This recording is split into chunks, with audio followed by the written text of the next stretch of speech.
Hello friends, welcome to Swati's biology. आज आपण खूप इंटरेस्टिंग असा टॉपिक बघणार आहोत. Cell cycle and cell division या चॅप्टरमधला मायटॉसिस.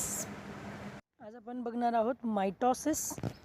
अतिशय इंटरेस्टिंग पार्ट, अतिशय समजण्यासाठी हार्ड असा नाही आहे, पण इंटरेस्टिंग आहे आणि नीट लेवलला खूप इम्पॉर्टंट आहे. तुम्हालाही माहिती आहे सेल डिव्हिजन हा चॅप्टर असा आहे की नाही म्हटलं तरी 3 ते 4 क्वेश्चन्स सेल डिव्हिजनमधून डेफिनेटली येतात. आणि सेल डिव्हिजनमध्ये आहे काय, मायटॉसिस, मियोसिस आणि सेल सायकल 3च पार्ट आहेत. पण हे इतके महत्त्वाचे आहेत कारण बघा, मी जसं म्हणते नेहमी की टेक्निकल आणि मेकॅनिकल लेवलवरती क्वेश्चन्स जास्त येतात की कुठली गोष्ट कशी घडते वगैरे वगैरे. आणि सेल डिव्हिजन, सेल सायकल हा काय प्रकार आहे, हा घडण्याचा प्रकार आहे. इट हॅपन्स म्हणजे टेक्निकली हा मेन पार्ट कन्सिडर केला जाऊ शकतो सेलचा. आणि आपल्या पूर्ण बायोलॉजीचा सगळ्यात मेन पार्ट आहे सेल. तो obviously mitosis is important at NEET level. ठीक आहे. तर मी तुम्हाला व्हिडिओ लेक्चर तर जनरेट करणारच आहे. मायटॉसिस हे काही लाईन टू लाईन वाचून शिकण्याची गोष्ट नाही आहे, पण तरीसुद्धा एकही बीट त्यातला सुटला नाही पाहिजे. आणि लाईन टू लाईन जाणं यासाठी पण महत्त्वाचं आहे, कारण कुठल्या लाईनवर क्वेश्चन विचारला जाईल नीटमध्ये हे सांगता येत नाही. एम फेज म्हणजेच mitotic phase, mitosis. Okay. This is the most dramatic period of cell cycle involving a major reorganisation of virtually all components of the cell. Diagrammatic म्हणजे विचित्र अशी ही स्टेज आहे सेल डिव्हिजनची. कारण याच्यामध्ये आभासी लेवलवरती का होईना पण सेलचे सगळेच ऑर्गॅनेलीज भाग घेतात. कशा घेतात ते आपल्याला पुढे गेल्यानंतर कळणार आहे. It is also called as an equational division. आता हा पॉईंट खूप महत्त्वाचा आहे. इक्वेशनल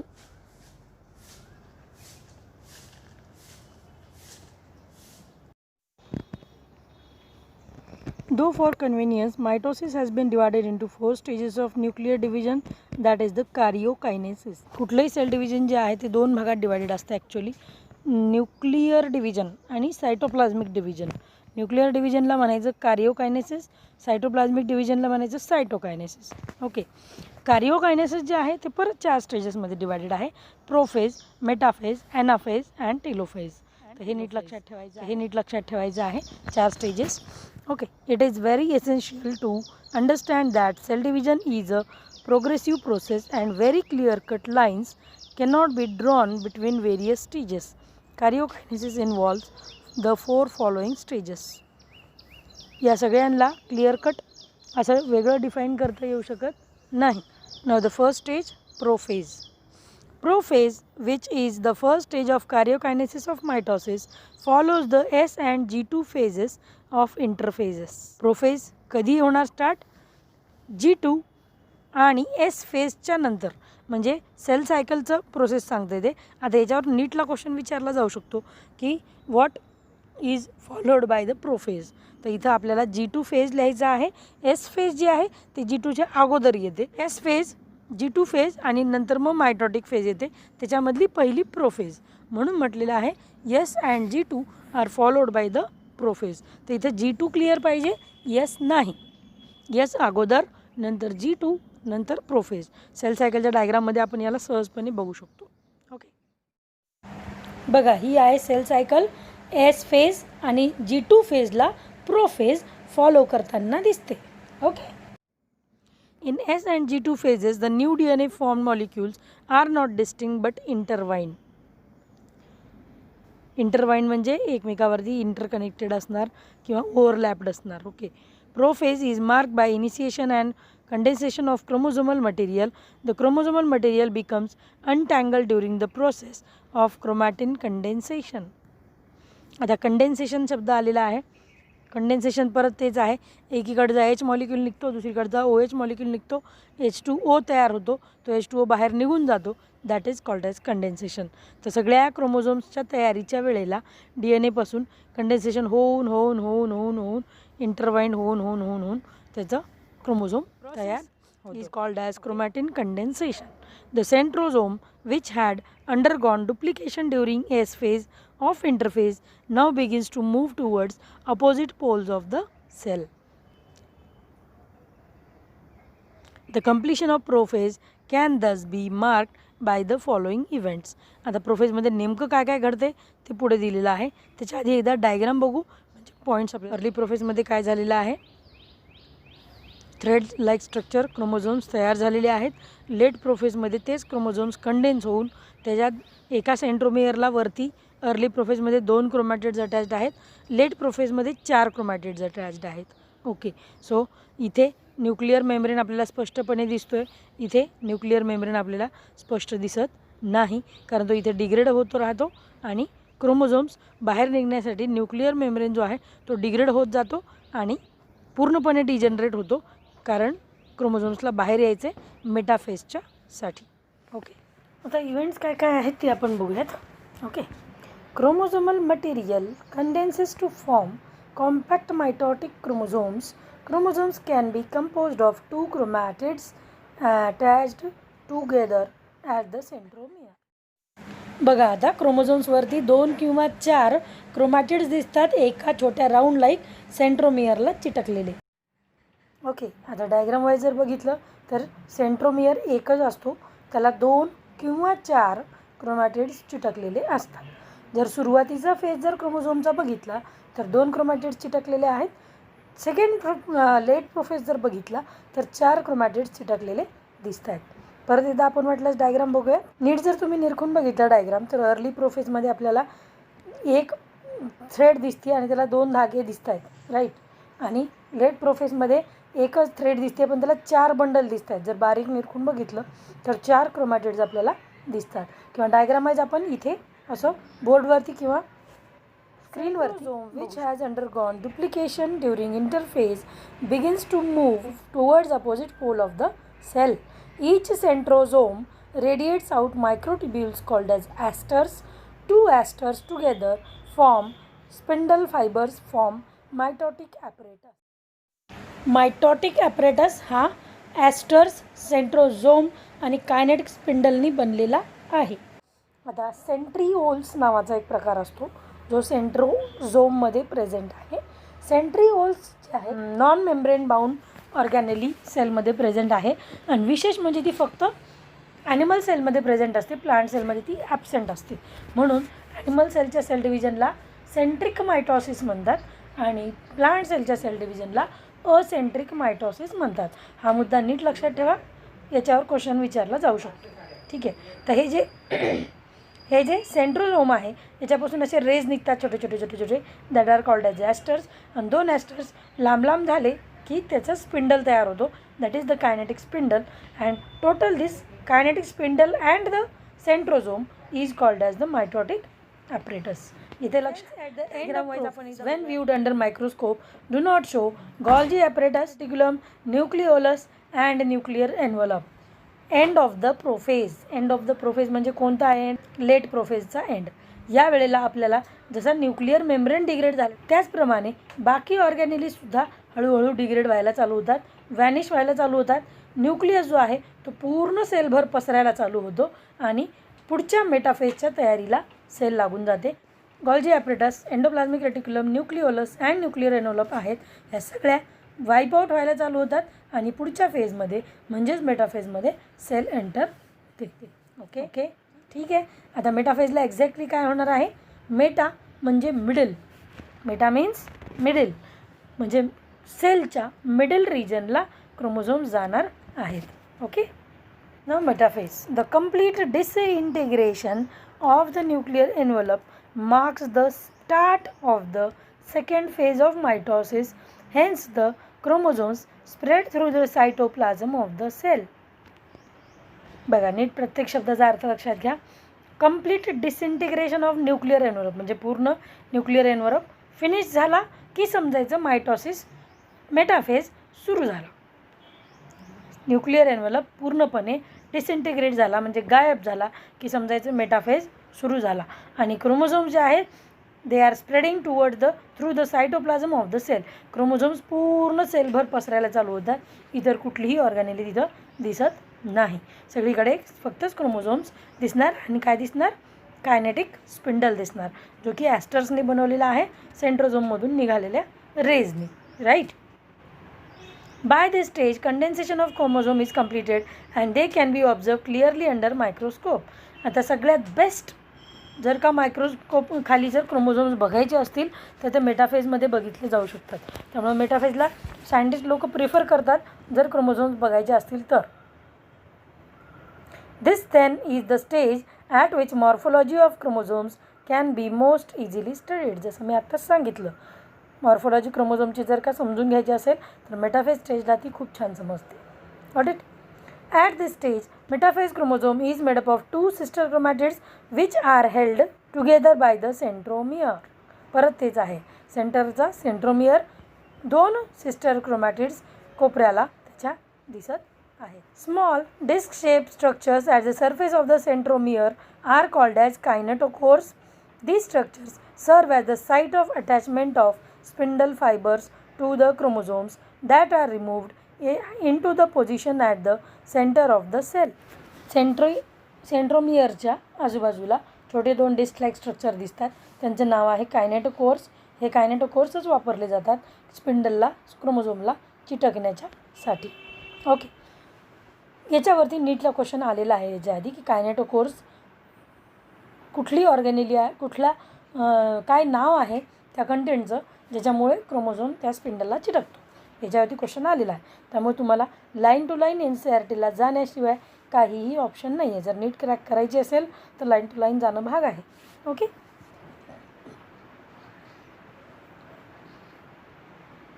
कायनेटोकोर जर का डायग्राम वाईज बघायचे असतील तर आपण एकदा बघा, ही जी डायग्राम आहे ही डायग्राम आपल्याला चॅप्टर नंबर 8मध्ये दिलेली आहे, cell the unit of life.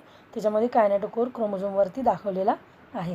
Okay, chromosome दिसतो इथे, याचे हे सिस्टर क्रोमॅटिड्स आणि दोन कायनेटोकोर्स दिसत आहेत आणि सेंटरला जे बॉल लाईक स्ट्रक्चर आहे that is the centromere. Okay, diagram नीट लक्षात ठेवा, पुढच्या आपल्याला सेल डिव्हिजनच्या याच्यासाठी कामी येणार. The metaphase is characterised by all the chromosomes coming to lie at the equator with one chromatid of each chromosome connected by its kinetochore to the spindle fiber from one pole and its sister chromatid connected to its kinetochore to spindle fiber from the opposite pole. The metaphase is characterized by all chromosomes coming lie at the equator with one chromatid of each chromosome connected by its kinetochore to the spindle fiber from one pole and its sister chromatid connected by its kinetochore to the spindle fibre to the opposite pole. म्हणजे एक kinetochore एका पोलच्या spindle फायबरला चिटकला आहे, दुसरा kinetochore त्याच क्रोमोझोमच्या opposite पोलच्या spindle फायबरला चिटकलेला आहे. कशासाठी करायचं आहे? कारण त्या क्रोमोझोम्सला मधून कट करायचे सेंट्रोमियरच्या एरियामधून. कट केले तर ते वेगळे होतील, वेगळे झाले तर वेगवेगळ्या पोल्सला जातील, त्याच्यासाठी हे सगळं करायचं आहे. लक्षात येतो आहे का मुद्दा? एक कायनेटोकोर त्याला वरती ओढेल, एक कायनेटोकोर त्याला खाली ओढेल. कशाला? सेंट्रोमियरला. आणि त्याच्यामुळे तो कट होईल. कट झाला की तो अपोजिट पोल्सला ओढला जाईल आणि पर्यायाने क्रोमोझोमल डिव्हिजन होऊन जाईल. Okay, the plane of alignment of the chromosomes at metaphase is referred as the metaphase plate. Metaphase प्लेटला बघा, आता जे क्रोमोझोम्स आहेत ते सेंटरला आलेले आहेत सेलचे. Features of metaphase are. Metaphase कशावरून ओळखायचा? आता spindle fibres attach to the kinetochores of the chromosome. Obviously chromosome equatorial रिजनला आलेला आहे, सेंटरला आला आहे, सेलच्या इक्वेटोरियल प्लेनवरती आलेला आहे, पण तो चिटकणार कशाने आहे? कायनेटोकोर्सनी. Chromosomes are move to spindle equator and get align along the metaphase plate through the spindle fibres of both poles. Chromosome कुठे दिसणार आहेत? इक्वेटोरियल प्लेनवरती दिसणार आहेत. आता इथं महत्त्वाचा मुद्दा लक्षात घ्या बघा, क्रोमोझोम्स तर सांगितलं आपण किंवा सेल डिव्हिजन कळालं की मायटोसिस आहे, इक्वेशनल डिव्हिजन आहे वगैरे वगैरे, ठीक आहे. पण मुद्दा असा आहे की किती क्रोमोझोम्स किंवा मायटोसिस कुठे दिसणार, एक्झॅक्टली बॉडीच्या कुठल्या सेलमध्ये दिसणार, हा खूप महत्त्वाचा मुद्दा आहे बरं का. म्हणजे याच्यावर नीटला क्वेश्चन आरामात विचारला जातो. काय आहे की एक्झॅक्टली कुठे होणार? तर मायटोसिस मुळातच कधी वापरलं जातं? Whenever there is growth in the body mitosis is used. जिथे जिथे वाढ आहे शरीराची तिथे तिथे मायटोसिस यूज केलं जातं, राईट. मग प्रश्न असा आहे की ग्रोथमध्ये पार्टिसिपेट करणाऱ्या सेल्स कोणत्या, आणि मग त्याच्या व्यतिरिक्तही कुठल्या सेल्स बॉडीमध्ये असतात का? तर ऑब्व्हियसली सेलच्या बॉडीतल्या सगळ्या सेल्सला डिवाईड केलेलं आहे दोन भागांमध्ये. एक आहे जर्म सेल्स दुसरे आहेत सोमॅटिक सेल्स. ठीक आहे. जर्म सेल्स कोणाला म्हणायचं? ज्याच्यापासून गॅमेट्स तयार होतात. म्हणजे स्त्री असेल तर तिची ओव्हरीमधून ज्या सेल्स तयार होतील, ओहम, that is the sex cell or gamete cell. पुरुष असेल त्याच्या स्पर्म सेलला म्हणायचं गॅमेट सेल. ओके. टेस्टिसमध्ये जे तयार होईल. याच्या व्यतिरिक्त बाकी पूर्ण बॉडीतल्या सगळ्या सेल्सला काय म्हणायचं आहे? Somatic cells. आणि गंमत अशी आहे की मायटॉसिसमध्ये सगळ्या सोमॅटिक सेल्स पार्टिसिपेट करतात. कारण सेल्स कशाच्या आहेत? ॲनिमल्सच्या आहेत. तसं प्लांट्सचं नाही आहे. आपण बघितलं आहे प्लांट्समध्ये परमनंट टिश्यू पार्टिसिपेट करत नाही सेल डिव्हिजनमध्ये, त्यामुळे तिथं थोड्याशा गोष्टी चेंज होतात. पण इथे ॲनिमल्समध्ये सोमॅटिक सेल्स ज्या आहेत त्या सगळ्या सेल्स मायटॉसिसमध्ये भाग घेऊ शकतात. फक्त त्याच घेणार नाहीत ज्या कधीच सेल डिव्हिजन दाखवत नाहीत. फॉर एक्झाम्पल RBC वगैरे. ठीक आहे.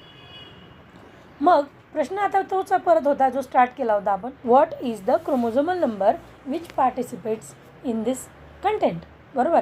आता आपला जर विचार केला तर आपल्या सोमॅटिक सेल्समध्ये जो क्रोमोझोम नंबर आहे तेवढे क्रोमोझोम्स इक्विटोरियल प्लेनवरती येणार. कळते का? सोमॅटिक सेल्समध्ये जेवढे क्रोमोझोम्स आहेत सगळेच्या सगळे इक्विटोरियल प्लेनवरती येणार आणि सगळेच्या सगळे डिव्हिजन दाखवणार. मग प्रश्न असा आहे, आपल्या बॉडीतल्या ह्युमन बिंग्समधल्या सोमॅटिक सेल्समधला क्रोमोझोमल नंबर किती? That is 2n and that is 46 chromosomes. 46 chromosomes आपल्या बॉडीतल्या सोमॅटिक सेल्समध्ये प्रेझेंट आहेत आणि सगळेच्या सगळे इक्विटोरियल प्लेनवरती येणार, सगळेच्या सगळे डिवाईड होणार. मग पुन्हा दुसरा प्रश्न असा पडतो की मग बाकीचं काय? बाकीच्या प्लांट्सचं काय? बाकीच्या ॲनिमल्सचं काय? त्यांच्यातला क्रोमोझोम नंबर नेमका किती असतो? तर प्रत्येकाचा डिप्लॉइड नंबर वेगळा आहे. फॉर एक्झाम्पल जर सांगायचं झालं तर हनी बीज आहेत, त्यांचा डिप्लॉइड नंबर 32 आहे. डॉग्स आहेत, त्यांचा 76 आहे. वटाण्याच्या शेंगा आहेत, त्यांचा 14 आहे. प्रत्येकाचा क्रोमोझोमल डिप्लॉइड नंबर हा वेगवेगळा आहे आणि तेवढेच क्रोमोझोम त्याचे त्या मायटॉसिसच्या वेळेला, जसं गार्डन बीचं मायटॉसिस चालू आहे 14 क्रोमोझोम इक्विटोरियल प्लेनवरती येणार. माणसाचं चालू आहे 46 येणार. मधमाशांचं चालू आहे 32 येणार. प्रत्येकाचा डिप्लॉइड नंबर इक्विटोरियल प्लेनवरती मेटाफेजमध्ये येणार आणि तो त्याचा डिप्लॉइड नंबर आहे. हा मुद्दा नीट लक्षात ठेवा. बघा नीटमध्ये काय आहे की टेक्निकल लेवलचे क्वेश्चन्स आहेत आणि कन्फ्यूज करणारे आहेत. तुम्ही जर कन्फ्यूज नाही झाले तर तुमचं उत्तर तुमच्यासमोरच असतं.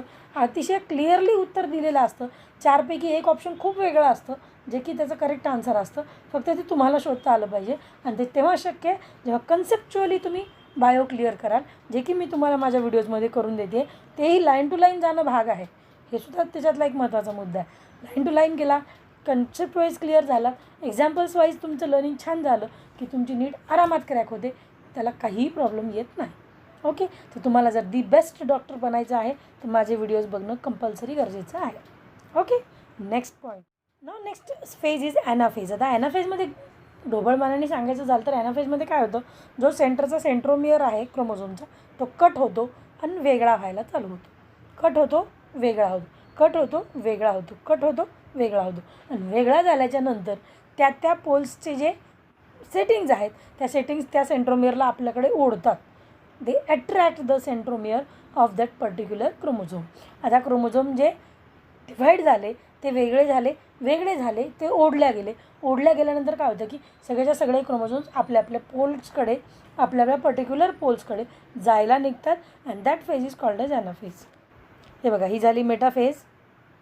सेंटरला क्रोमोझोम्स इथे 4च दाखवलेत. ॲक्च्युअली 4 नंबर नसतो, जेवढा ज्याचा डिप्लॉइड नंबर आहे तेवढा तिथे दिसणार. बघा, ही आहे ॲनाफेज. काय दिसतं याच्यामध्ये?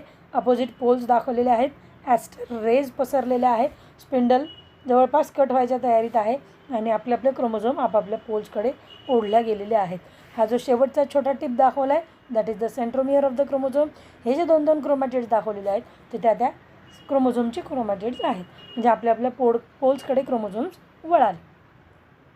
आता सेल डिव्हिजन जसं सुरुवातीला मी सांगितलं की it is of 2 sections, karyokinesis, cytokinesis. कार्योकायनेसिसमध्ये न्यूक्लियस डिवाईड होतो, सायटोकायनेसिसमध्ये सायटोप्लाझम डिवाईड होतो.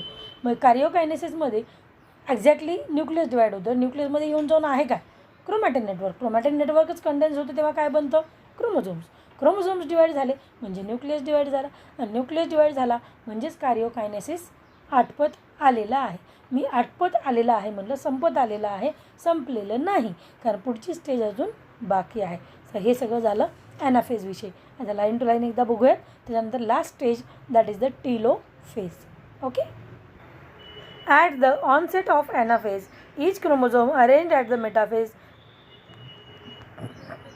plate is split simultaneously and two daughter chromatids, now referred as daughter chromosomes of the future daughter nuclei, begin their migration towards their opposite pole. बघा इथे सेंट्रोझोम जो आहे तो मधून कट झालेला आहे, दोन भागात डिवाइड होतो आणि आपल्या पोल्सला ट्रान्सफर. मी आता बोलले मेटाफेज प्लेटमधून एकाच वेळेला दोन डॉटर क्रोमॅटिड्स आणि एक सेंट्रोमियर आपल्या पोल्सकडे ओढायला सुरुवात होते, जे की आता कट झालेला क्रोमोझोम आहे, पण तो ॲक्च्युअली त्याला काय कन्सिडर करावं लागेल, डॉटर क्रोमोझोम. का डॉटर? कारण बनला ना तो दुसऱ्यांदा आता, आणि तो आपल्या न्यूक्लियसमध्ये डॉटर न्यूक्लियमध्ये, डॉटर न्यूक्लियर म्हणजे नवीन न्यूक्लियसमध्ये आता तो मायग्रेट करत आहे. नवीन न्यूक्लियस बनवायला तो तिकडे सरकत आहे अपोजिट पोल्सकडे. As each chromosome move away from the equatorial plane, the centromere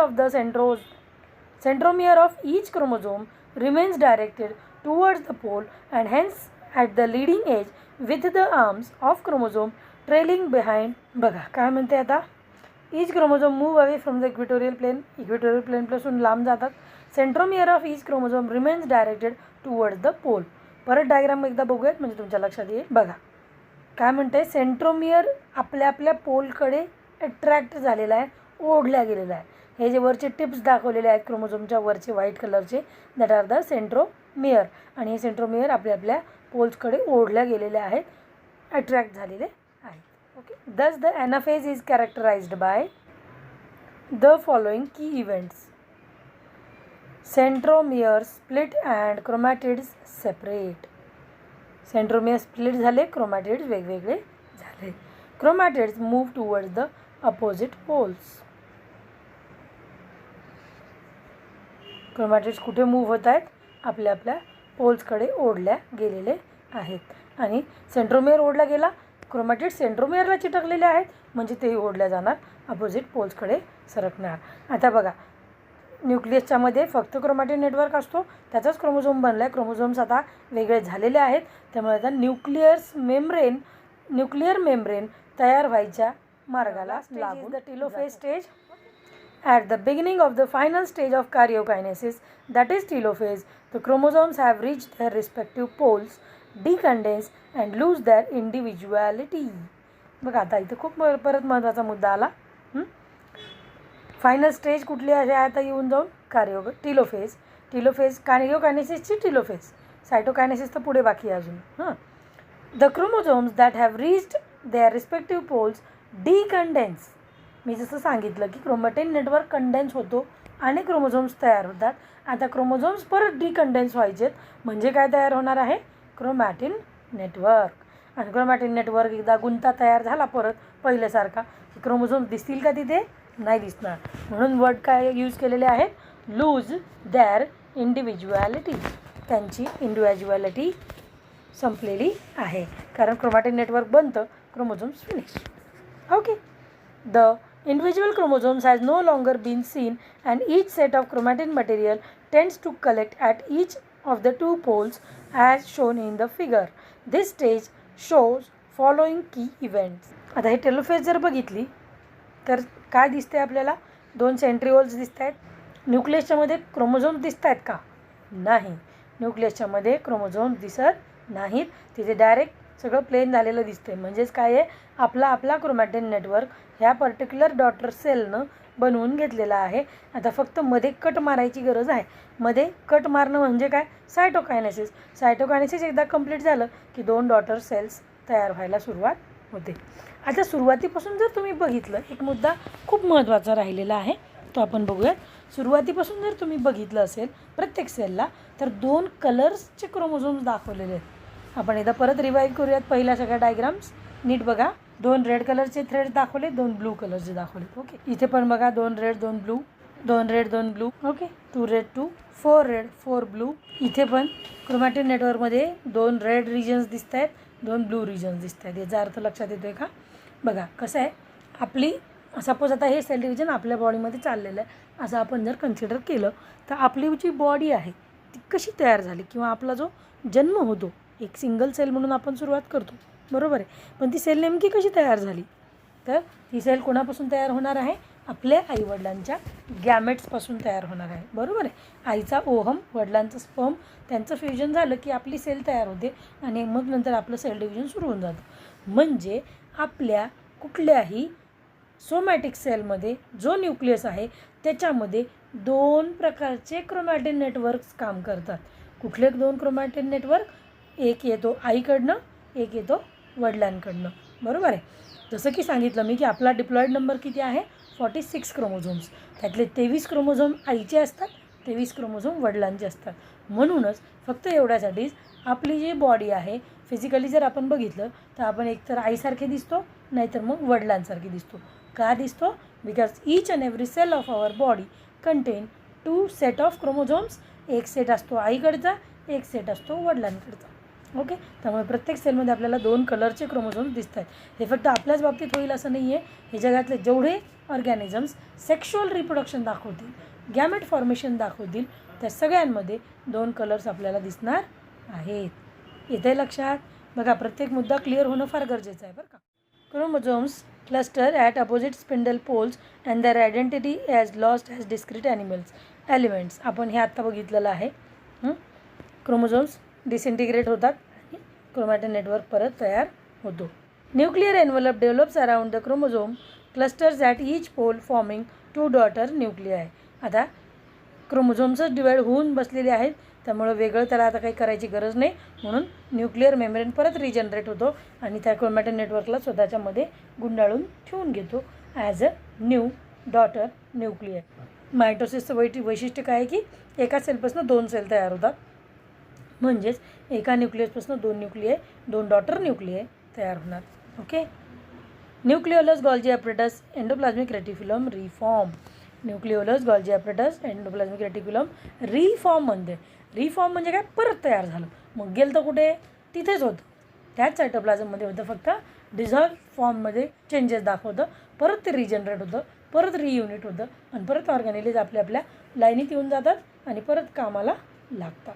okay, these are the 4 stages of mitosis: prophase, metaphase, anaphase, telophase. Okay, last छोटासा पार्ट सायटोकायनेसिस राहिलेला आहे, तो आपण आता बघू. Cytoplasm kinesis division. Okay. Mitosis accomplishes not only segregation of duplicated chromosome into 2 daughter nuclei, but cell itself divided into 2 daughter cells by separation of cytoplasm called as cytokinesis, at the end of which the cell division gets completed. काय म्हणते, mitosis नुसतंच कार्योकायनेसिस दाखवणार नाही, तर mitosis काय दाखवते, सायटोप्लाझमिक division सायटोकायनेसिससुद्धा दाखवतं आणि एक सेलपासून 2 सेल्स कम्प्लिटली तयार होतात मायटोसिसच्या मध्ये. तर सायटोकायनेसिसला वेगळं कन्सिडर केलं जात नाही, तो पण मायटोसिसच्या नंतर पाठोपाठ येणारा भाग कन्सिडर केला जातो. Okay. In an animal cell this is achieved by the appearance of a furrow in the form of plasma membrane. The furrow gradually deepens and ultimately joins the center, dividing the cell cytoplasm into 2. Furrow म्हणजे काय, खाच तयार होते. आता obvious आहे, बघा डायग्राममध्ये इथे जर मध्ये दाखवलं आहे की छोटंसं एक हे दिसते कंटेंट जनरेट झालेला, तिथं आता फरो तयार झाला, खाच तयार झाला, कट मारला की तिथं मेम्ब्रेन तयार होतो, मेम्ब्रेन तयार झाला की तिथं प्लाझ्मा मेम्ब्रेन, सेल मेम्ब्रेन बनायला सुरुवात होते. एकदा का मेम्ब्रेन बनला की ॲनिमल सेल काय होते, डिवाईड होऊन जाते. आता हे तुम्हाला वेगळं सांगायला नको की ॲनिमल सेलचा आउटर मेम्ब्रेन कुठला असतो, सेल मेम्ब्रेन और plasma membrane. Okay. Plant cells however are enclosed by relatively inextensible cell wall, therefore they undergo cytokinesis by a different mechanism. आता प्लांट सेल आणि ॲनिमल सेलमध्ये डिफरन्स सांगताना आपण पहिला डिफरन्स काय सांगतो, plant cell possess cell wall, animal cell does not possess cell wall. Cell वॉलचा फरक आहे ऑब्वियसली प्लांट सेल आणि ॲनिमल सेलमध्ये.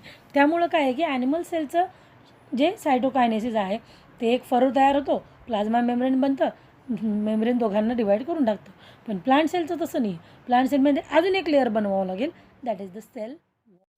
बघा आता या 2 प्लांट सेल्स आहेत, मध्ये सेल प्लेट दिसते आपल्याला, तीच नंतर कट होते, वेगवेगळी होते आणि दोन्ही सेल्सचे सेल वॉल्स तयार होता.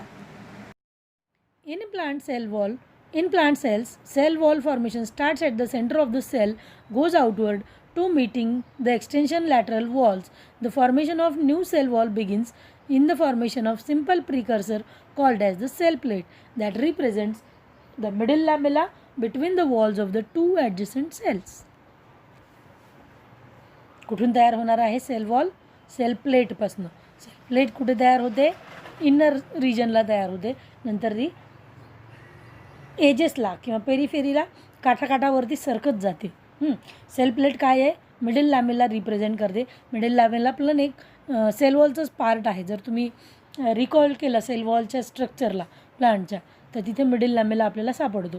तर मिडल लॅमेला रिप्रेझेंट करणारी सेल प्लेट तयार होते.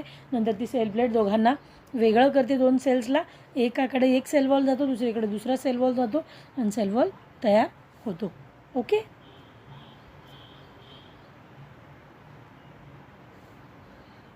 At the time of cytoplasmic division, organelles like mitochondria, plastids get distributed between the two daughter cells. सायटोप्लाझ्मिक डिव्हिजनमध्ये काय होणार? मायटोकॉन्ड्रिया, प्लास्टिड्स, वगैरे वगैरे सगळं डिवाईड होणार. आता आपण जर G2 फेज आठवली सेल सायकलमधली, तर त्याच्यामध्ये ऑर्गॅनिलीजचं सुद्धा डबलिंग होतं. बाकीचे सुद्धा न्यूक्लियस तर होतोच, DNA तर होतोच, क्रोमॅटिन नेटवर्क तर होतंच, पण तरीसुद्धा बाकी ऑर्गॅनिलीजसुद्धा होतात. म्हणजे सपोज 100 मायटोकॉन्ड्रिया जर का डॉटर सेलला एकेकाला द्यायचं असेल, तर आधीच्या सेलला काय करावं लागेल? 200 मायटोकॉन्ड्रिया बनवून ठेवावं लागतील. मग 100 वाटून दिले जातात. हे लिटरली वाटावाटी होते. इकडे अर्धे, इकडे अर्धे, इकडे अर्धे, इकडे अर्धे असे ते वाटले जातात. जर समजा बाय चान्स ऑर्गॅनिलीज कमी अधिक प्रमाणात जरी वाटल्या गेल्या, समजा 100 वाटायच्या ऐवजी इकडे 150 इकडे 50 जरी गेल्या, तरी काही विशेष फरक पडत नाही. पण इक्वेशनल डिव्हिजन कशाचं होणं गरजेचं आहे? Mainly nucleus. तर न्यूक्लियसच्या क्रोमोझोमचा छोटासा तुकडा जरी इकडचा तिकडे गेला की बिघाड व्हायला शरीरामध्ये सुरुवात होते. मोठ्या मोठ्या ॲबनॉर्मॅलिटीज जनरेट होऊ शकतात. त्यामुळे न्यूक्लिअर डिव्हिजन इक्वेशनल पाहिजे. बाकी सगळ्या ऑर्गॅनिलीज डिवाईड झाल्या इक्वली तरी ठीक आहे, नाही झाल्या तरी काही फरक पडत नाही. Okay. In some organisms karyokinesis is not followed by cytokinesis, as a result which multinucleated condition arises, leading to the formation of syncytium liquid endosperm in the coconut. नारळाचं जे पाणी आहे ते असतं एंडोस्पर्म. एंडोस्पर्ममध्ये तो एंडोस्पर्मचा प्रकार कसा असतो? मल्टीन्यूक्लिएटेड असतो. बघा, हा कोकोनटमधला एंडोस्पर्म त्याच्यामध्ये फक्तच न्यूक्लियर डिवाईड होतो आणि पेरिफेरीला म्हणजे काठावर फिरतो. न्यूक्लिएटेड कसा तयार होतो? सेल्सही व्हायला पाहिजेत ना डिवाईड, पण त्याच्यामध्ये कसं आहे की कार्योकायनेसिस कंप्लीट होतं आणि सायटोकायनेसिस पुढं होतच नाही. म्हणजे मग न्यूक्लियसला न्यूक्लियस, न्यूक्लियसला न्यूक्लियस, न्यूक्लियसला न्यूक्लियस असे खूप सारे न्यूक्लियस तयार होतात आणि म्हणून त्याला मल्टीन्यूक्लिएटेड कंडिशन म्हणलं जातं. याच्यावर सुद्धा नीटला क्वेश्चन आलेला आहे. कोणतीही लाईन तुम्हाला NCERTची सोडून चालत नाही. ओके. या सगळ्यामध्ये कुठेही कन्फ्युजन असेल, काहीही डाऊट असेल, प्लीज कॉन्टॅक्ट करा, प्लीज विचारा, तुमचे सगळे डाऊट्स क्लिअर करा. जेव्हा एक्सप्लेनेशन बोर्डवरती मी करणार आहे मायटोसिसचं, त्यावेळेला तुम्हाला तो व्हिडिओ सेपरेटली मिळणार आहे. ओके. तुम्हाला माझे व्हिडिओज कसे वाटत आहेत? काही कन्फ्युजन्स वाटत आहेत? काही सजेशन्स असतील तर नक्की सांगा. हे आहे आपल्या आजच्या लेक्चरचं कन्क्लुजन किंवा नीट एक्स्ट्रॅक्ट. हे कम्प्लिटली लर्न करायचं आहे. माझे सगळे लेक्चर्स मराठीमध्ये असणार आहेत. तर ज्या कुठल्या तुमच्या फ्रेंड्सला, रिलेटिव्सला मराठीमध्ये नीट बायोलॉजी अपेक्षित आहे किंवा NCERT line to line reading with Marathi explanation अपेक्षित आहे, त्या सगळ्यांना माझे व्हिडिओ शेअर करा, सबस्क्राईब करायला सांगा. थँक्यू.